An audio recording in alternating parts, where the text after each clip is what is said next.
What's going on, guys? This is Kaisho. Welcome back. So we are here with Justine Dela Peña with his Voiceless Top 16 Campus League Asia Philippines 2024. It was a delayed event. It was supposed to be last year, but it was held last week, 2025 January, in the Philippines.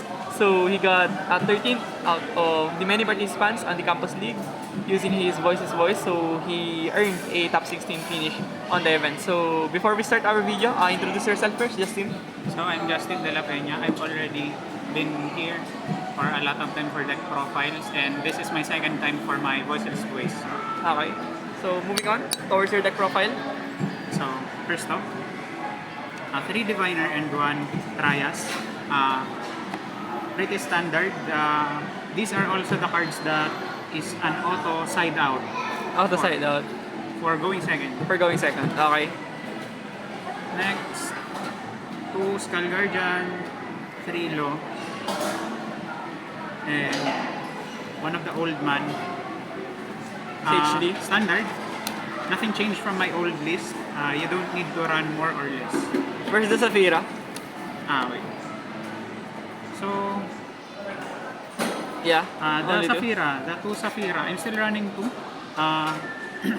I'm already at 41 cards for my deck list, and I think 2 Safira is enough. I never really wanted or brick on 2 Safira.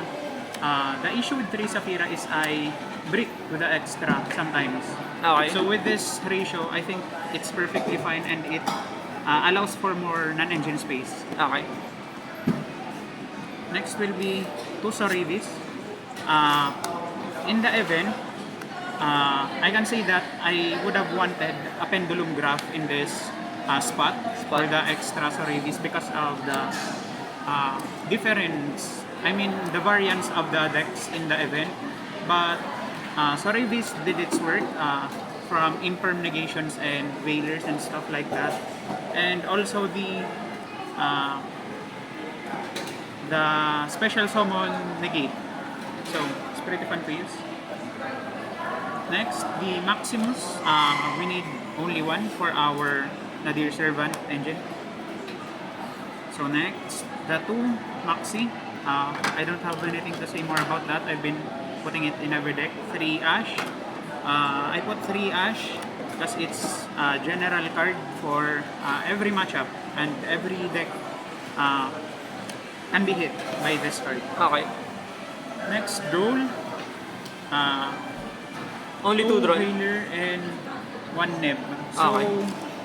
this spot was once I thought about putting Ghost Bell for this or a 3rd drawl, but I think running 3 drawls is too much. And whenever you have 2 drawls in hand, it's either most of the time it's bad because your opponent won't be using Call By on it anyway. And even if they do, that's the only time you ever need 2 or more drawls in hand. And if you break on just the other drawl and your opponent keeps playing, that's pretty much GG for you. For the choice of Effect Veiler instead of the Ghost Bell,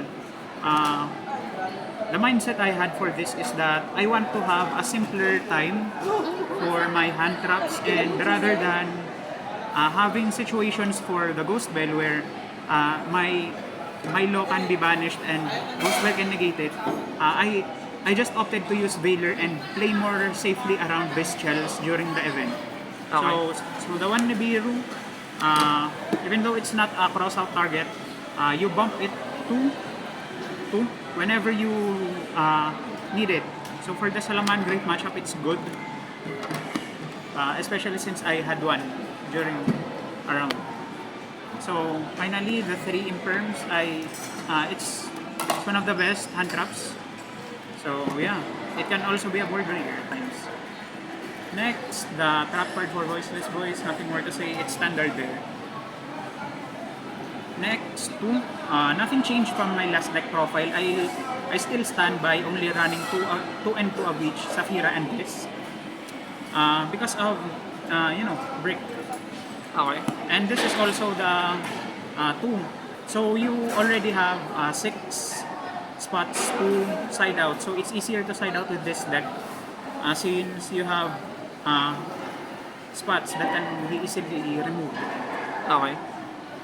Next, Nadir Servant. I use 3. I'm using a proxy right now because I only borrowed my 3rd. But yeah, I used an original one during the event. So 3 Nadir is my MVP for the event because whenever you're in big trouble or you're going second, this is what made me play this deck because it's easier going second with this card. Yeah. Next, 2 ritual spells, nothing more. You only need to run those. Next, blessing, you only need 1. Next, the 3 barrier. So consistency card, it's the best one.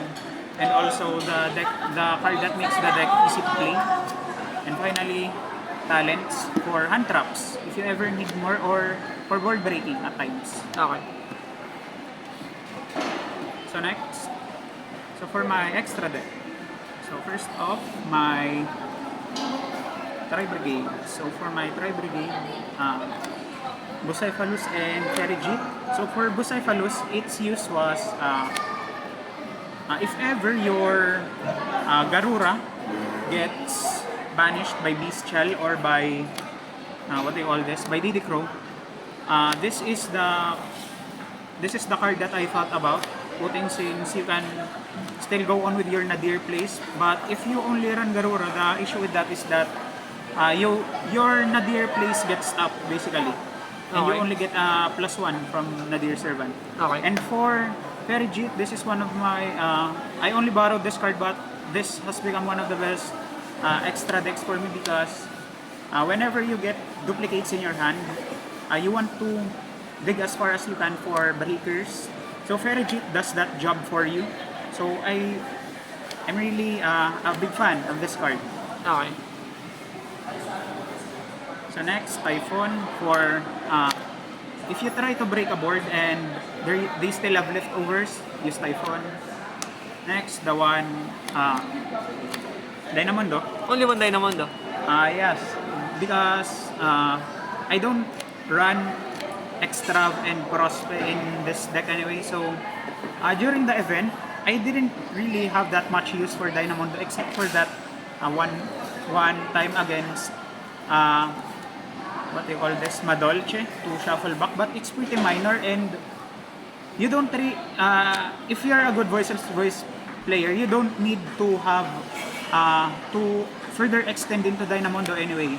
And yeah, you only ever need 1 if you don't run Extra Venom.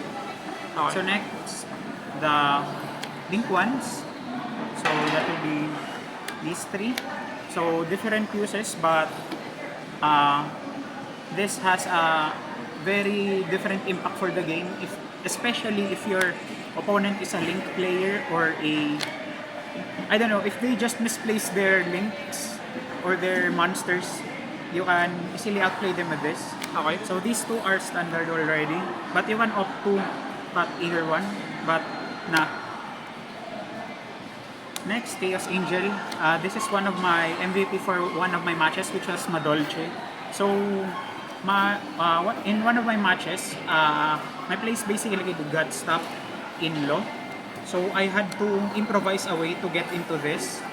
So, basically for turns 2, 3, and 4, I only stood on Chaos Angel until I draw the out. And I kept bumping into their monsters. Next, Nadir Dump Fodder. So, it's pretty good. Next, 2 Entes. Because Nadir Dump also. And I feel like it takes you places in the long run during a grind game. And next, 2 Arclight. Just so you have more bullets in your arsenal rather than only running 1. But you can run 1.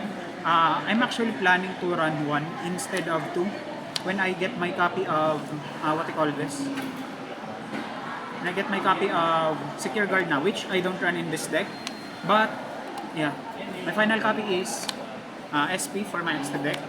So the reason I don't run guard na in this build is one, because don't have the I don't have it delivered yet, and two, I think you can live with it. I didn't panic that I didn't have guard na, but yeah, I think you can live with it if you play good enough.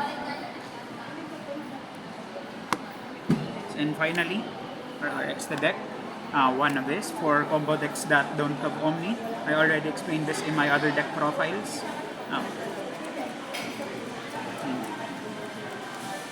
15. So, I'll explain. Next, the back row removals. This is pretty much just against, what I call this, anti-spells. But anti-spell doesn't hurt you very much. There are just some matchups that you can use this as going first and then disrupt your opponent. And next, 2 Dark Rulers. It's easier to break boards with this along with my 2 evenly back then. In my last deck profile, I used 3. But now, since I opted to use this card, 2 of this actually. I misplaced this Lancia, but just imagine I have 2 of this. There are some matches which this is useful. 2 of this. Since not all decks are affected by my other floodgates, which are Summon Limit and there can be only one. So yeah, this is for other matchups. But Summon Limit, I think is pretty good into every matchup, just except, stun. So, let's move that. 2 Lancia against the meta, which are Malice and what I call this? Orcust. Yeah. So, it also made my life easier during my Nightmare matchup, which was, what I call this? Infernoids. So, I basically just had this in my hand, and my opponent worked, and then once he started to have a starter, I just dumped this and stopped his turn. So, this is a gift for me. Especially since I don't know how to counter that matchup very well, since it's a solitaire deck. Okay. Next, Duster. You need Duster in PH meta anyways. And Red Reboot for back row decks. So, Okay. Any shoutouts before we end this video, Justine? So, shoutout to Aaron. Pagpapairam sa akin ng Ferrijit na MVP sa mga Nadir dumps ko.